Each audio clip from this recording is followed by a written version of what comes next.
In the earliest age of American education, the one-room schoolhouse dominated the landscape. It was an educational model based on shared learning, and small groups worked together to help each other learn and grow. This model, predicated by the centuries-old tradition of groups of people coming together to learn, gave way in the 1920s to the concept that if we further delineated our groups into grade levels, we could differentiate and thereby accelerate learning. The model was based on the concept that if we bring people together in place and time and divide them up by age or need, we could differentiate learning by teaching something once to a large group, so that everyone in the group understood the concept. But as we move forward in the 21st century, this grade-level model begins to look more and more antiquated. What was designed to differentiate learning seems more and more to stifle it. The drawbacks to bringing people together in place and time become apparent. What if a student is absent? What if a student needs to hear the instruction again? What if a student doesn't need the instruction and could move at a faster pace? As this new century flourishes to adolescence, many people ask if there is a better way to differentiate, personalize, and accelerate learning. Many point to online learning, digital learning, hybrid learning, distance learning, and e-learning as a transformation in education of the same degree that grade school transformed the one-room schoolhouse. Indeed, online learning enrollments are surging in the United States. Keeping Pace 2010, the annual report on the status of K-12 online learning, reports 40% growth in state-run online programs, a surge in blended learning programs, and a scramble by school districts across the country to build district-run online learning programs. But as this nascent model of learning flourishes, numerous questions of efficacy and methodology remain unanswered. Is online learning a panacea for what ails American education? Is online learning as effective as traditional instruction? What drawbacks come with online learning? This report will examine one area of the unknown with regards to online learning, the interaction of content and design. What are some critical factors in content and instructional design that lead to quality online learning experiences? Numerous studies focusing on online learning shed light on the matter. From a content perspective, Hanneman and McCombs present a model for enhancing the learner-centered elements of online course material. They point to that focus as a highly effective way to engage today's youth with content that is relevant and connected to them. They argue that doing so and focusing on the learner taps into the natural inclination for youth to incorporate technology and social connectivity into their already tech-savvy lifestyle. Project-based learning is another tool to enhance this student-centered element of online learning. PBL is highly suitable for an online class because students are already free from the regulated school schedule and can more easily engage in projects outside of the confines of the school. A 2009 report at the University of Maryland shows numerous positive outcomes when PBL is used effectively in online classrooms, ranging from increased collaboration, increased critical thinking, and more problem solving. Paul Bennett, a project-based learning instructor with Intermediate District 287 in Minnesota, comments on this. One of the things that I really like about project-based learning is that students take ownership of their projects and their schoolwork. When it's done right, if it's student-centered, the students come up with the ideas for the projects, and the teacher becomes more the facilitator, the advisor, the coach. So it's a little different role. Just as rewarding, if not more so, because what's really been neat is to see the light go on and them get excited about things that they present, they come up with. It lends itself to higher level thinking with students. They have to evaluate their resources, they have to analyze data, and it really encourages them to be creative. Coventry Business School professor Len Bird concurs with this assessment. He argues for a 3C design model for online instruction that uses content, construction, and consolidation to strengthen online learning.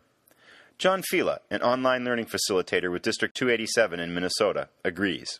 Another thing that I would let students do is actually build something. We want them to be able to use the audience on the web as someone that they can create something for that's meaningful. It's not just for the class anymore. They can actually do something that matters or might be interesting to people outside of the classroom environment. But if content is king in online learning, design is often the key to unlocking its potential. John Voss, director of Northern Star Online, a consortium of public school districts in Minnesota, speaks to the importance of design.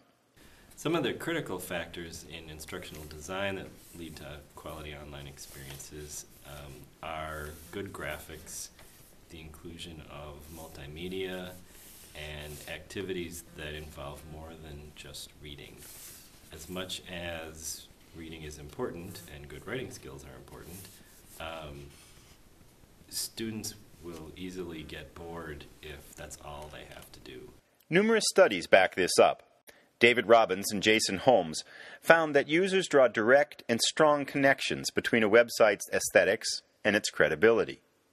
Trakinski, Katz, and Ikar build an even stronger case for the importance of visually appealing courses.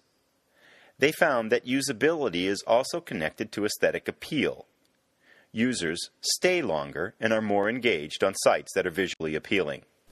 Framing content in online classes is really important because you don't have the opportunity to have those impromptu discussions with students as a face-to-face teacher might. If you wanted to play a video for a student, you wouldn't just walk up to the video player and hit play and leave the room. You'd actually be talking about it. You'd talk about what it is you're going to watch, why you're watching it, what are some things students might want to get out of it. They may or may not have a study guide that goes along with the video.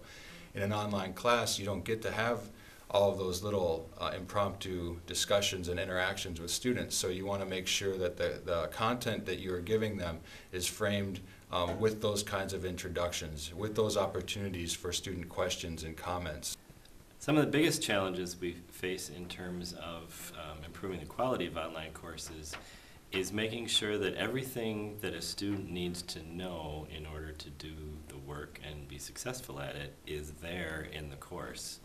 A lot of times when a teacher moves from a classroom environment to an online environment, they're so used to explaining everything to teachers or explaining everything to students on a daily basis that they don't put all of that narrative explanation information into the online section. To highlight the importance of design, consider these two screenshots from online courses. Here is the welcoming screen to an online orientation course.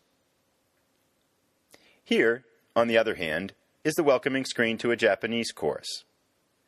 Which of these two shots gives you a greater sense of belonging, of connecting, of wanting to engage in the content? If you're like most people, the answer is obvious. Scribner did an extensive study that looked at such issues, and his conclusions add the weight of research to the evidence. High school students in his study rated visual appeal, a sense of belonging, and ease of use as critical factors in how likely they were to engage in course materials and succeed. Simply put, if it doesn't look good and doesn't connect to them, you've lost them. John Voss sums this up nicely. When teachers ask how they could best improve their online classes, at the simplest level, I would say make sure your students feel welcomed when they first go in. Make sure they know exactly what they should be doing. Make sure that you communicate with them regularly so that they feel connected. So as we move forward into what will perhaps become the age of online learning, it is clear that it is equally important that we consider both content and design in online courses. Given that, however, questions remain as to how to best accomplish this. What skills will teachers need to build compelling content that is visually engaging, inviting, and welcomes the student? How can we design activities and units that drive students higher on Bloom's taxonomy? In short, how can we fulfill the potential of online learning to differentiate learning for students and help them succeed in today's world?